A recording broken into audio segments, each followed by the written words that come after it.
भाषा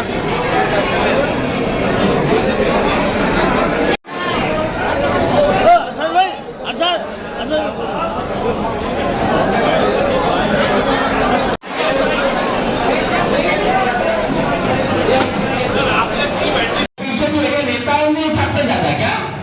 सब आगे पीछे पीछे के भैया इधर बीच वाले लाइन वाले सब आगे उठाओ बीच वाले।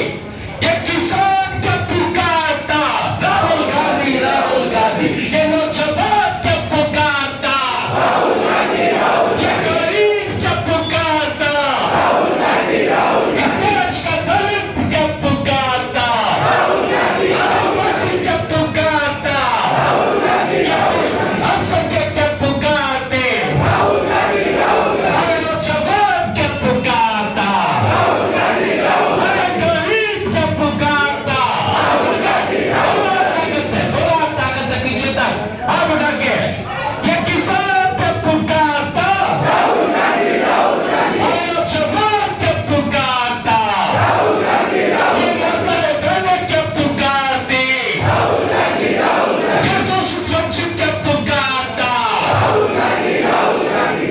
तो आप सबको धन्यवाद और एक शेर इतना शानदार जानदार ये कार्यकर्ताओं के लिए ये आपको समर्पित करते हुए अपनी बात खत्म करूंगा कि जो सफर की शुरुआत करते हैं बड़ी मंजिलों को पार करते हैं। आप चलने का हौसला तो रखिए, आप जैसे योद्धाओं का तो रास्ते भी इंतजार करते हैं। हिंदुस्तान जिंदाबाद, जय भारत, जय महाराष्ट्र। और आप सबसे निवेदन है पूरी ताकत के साथ कोई गड़बड़ी में जो हमारे महागठबंधन की सरकार बनाना है और एक एक सीट को महागठबंधन को जिताना है। भरोसा रखो, ताकत के साथ आपकी लड़ाई लड़ूंगा। लड़ाकू को देखा होगा कि नहीं, उस दिन में वहां घुस गया था, एफआईआर करा के आया, देखा कितने का? कितने ने देखा? देखा? एफआईआर करा के निकला था 5 घंटे घंटा तो नहीं पुलिस से, तो डरने वाला भी नहीं हो। और हमारे नेता पे कोई ने हाथ उठा के देखा तो ताकत के साथ लड़ने वाला तो ये ध्यान रखना। और मेरे कार्यकर्ता पे भी आँच आई तो ताकत के साथ आपके साथ खड़ा हो। और एक एक कार्यकर्ता मजबूती के साथ कांग्रेस के साथ खड़ा रहे, कांग्रेस की लड़ाई लड़े। अब भैया मैं विधानसभा वार सबसे मिलूंगा, जो विधानसभा के लोग आए, इधर एक और हॉल है, वहां पे विधानसभा वार आ जाए, अपनी बात रखे। इस बात को मैं ऊपर माननीय खड़गे जी, राहुल जी तक पहुंचाऊंगा। पर ये याद रखना, ये चुनाव इस बार का काय का है? इस देश के संविधान, इस देश के लोकतंत्र, इस देश के मौलिक मुद्दों का। हम कोशिश करेंगे कि आपके साथ पॉलिटिकल अन्याय भी हो, एक एक कार्यकर्ता को पॉलिटिकल न्याय मिले। पर कुछ भी हो, हम सब मिलकर एकत्रित होके हमारे गठबंधन को जिताएंगे। जय हिंद, जय भारत, हिंदुस्तान जिंदाबाद। 15 लाख कितने बच्चे चाची आपके? 2 बच्चे। तो ताई ने सोचा कि 30 लाख तो उनके पक गए और चाचा और चाची के 15 लाख 60 लाख हो गए। क्यों आ गए कि नहीं आ गए? चाची ने सुनने की चूड़ी तो बनवाई दूंगी, इस बार तो 15 लाख आएंगे तो 15 लाख से आके 1500 रुपए में वोट खरीदने की कोशिश कर रहे हैं। ये बात ध्यान रखना है। लाली बहना के अंदर जिस तरीके से भी चुनाव कर देंगे, मध्य प्रदेश में पता कर लेना, आधी से ज्यादा लाल बहनाओं के पैसे बंद कर दिए और चुनाव से पहले शिवराज न मिलना था। और मोदी की गारंटी है कि बहनों को 3000 से शुरू करके 10,000 तक लेके जाएंगे। अब पूछो तो मैंने आधी भी काट दी, जो 1250 देते थे वो आधी से भी कम को देने लगा। आज जब 450 में गैस की टंकी दे देंगे कर लेना अपने रिश्तेदारों को, कितनों को 450 में गैस की टंकी मिलती है, जाके पता कर लेना। जो पहले नहीं आया था कि पेट्रोल डीजल 50 था तो डायल लगता था, गैस की टंकी 400 में इनको डायल लगती थी, अब 1000 हो गई। इनसे पूछो तो क्या होगा, बोले विकास हो रहा है। मैं तुम्हारा विकास पागल हो गया, इस पागल विकास को रोक लो भाई साहब।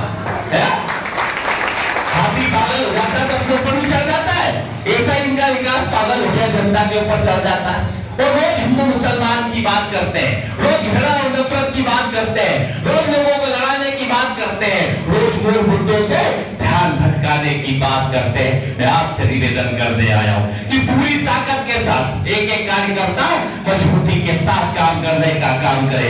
एक एक कार्यकर्ता कहीं ना कहीं राहुल गांधी के सिपाही के रूप में, मल्लिकार्जुन खड़गे साहब के सिपाही के रूप में इस देश के संविधान को बचाने के लिए, इस देश के लोकतंत्र को बचाने के लिए, इस देश के मौलिक मुद्दे के अधिकार को बचाने के लिए एकत्रित होकर लड़ने का काम करे। और आपसे चंद लाइनों के साथ मैं कहूंगा कि ख्वाहिशों से नहीं गिरते फूल झोली में, ख्वाहिशों से नहीं गिरते फूल झोली में।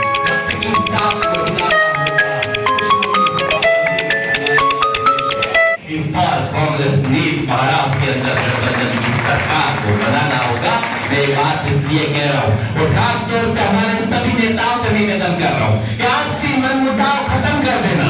टिकट एक व्यक्ति को मिलेगी, टिकट एक आदमी को मिलेगी, एक व्यक्ति को मिलेगी, पर एक साथ एकत्रित होकर कैसे इस देश के मूल मुद्दों की लड़ाई लड़े, इसके लिए काम करने का काम करना। मैं खास तौर पर ब्लॉक अध्यक्ष, सारे ब्लॉक अध्यक्ष आए हुए यहाँ पे, शाह अध्यक्ष जी और जिला अध्यक्ष जी से निवेदन करना चाहूंगा कि आप लोगों की डीएनए और बूथ कमेटियां तैयार हो गई, उनके ट्रेनिंग हुई के लिए भी ट्रेनिंग नहीं हुई, तो इसको जल्दी से प्लान करो। और दूसरी चीज, यहाँ पे खड़ा वाला साहब भी है, मैं निवेदन करूंगा कि आपसे निवेदन है कि यहाँ पे हमारी वोटर लिस्ट आ गई होगी आपके पास, आई कि नहीं आई? जिला कांग्रेस कमेटी को मिलती है ना, मिल गई आपको?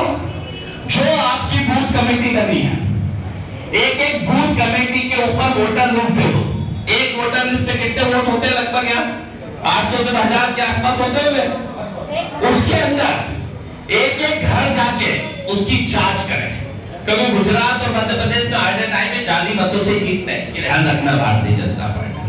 तो कौन से मत यहाँ पे मौजूद हैं, कौन से बाहर चले गए हैं, कौन से शांत हो गए हैं, कौन से है नहीं और कहीं इन्होंने डुप्लीकेट बना के इसके ऊपर काम करें। और इस देश के अंदर हमारे नेता कहते हैं कि हम सामाजिक जातिगत जनगणना कराएंगे, यही काम हम वोटर लिस्ट के ऊपर भी करने का काम करें।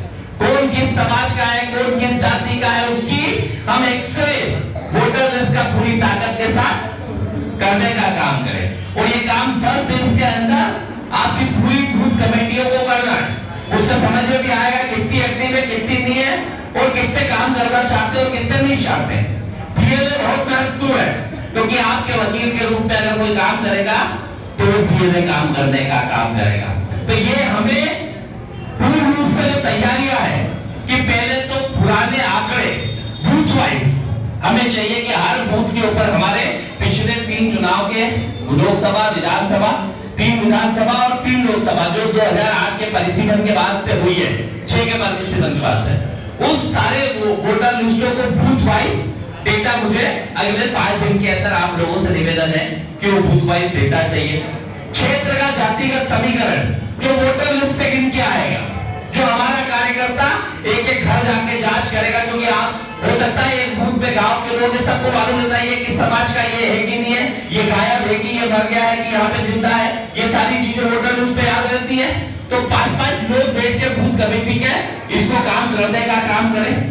विपक्षी पार्टी, एक ध्यान रखना, ये मैं आगे आप लोगों से कार्यकर्ता कहूंगा, भारतीय जनता पार्टी और इसके अनुसांगिक संगठन रोज नफरत फैलाएंगे, रोज दंगे कराने की कोशिश करेंगे। ये कोशिश करेंगे कि यहाँ पे कैसे दंगे हो जाए, कैसे लोगों के अंदर झगड़ा और नफरत फैल जाए। हमें संयम के साथ काम करना, क्योंकि हम महात्मा गांधी को विचारों को मानने वाले, किसके मानने वाले हैं?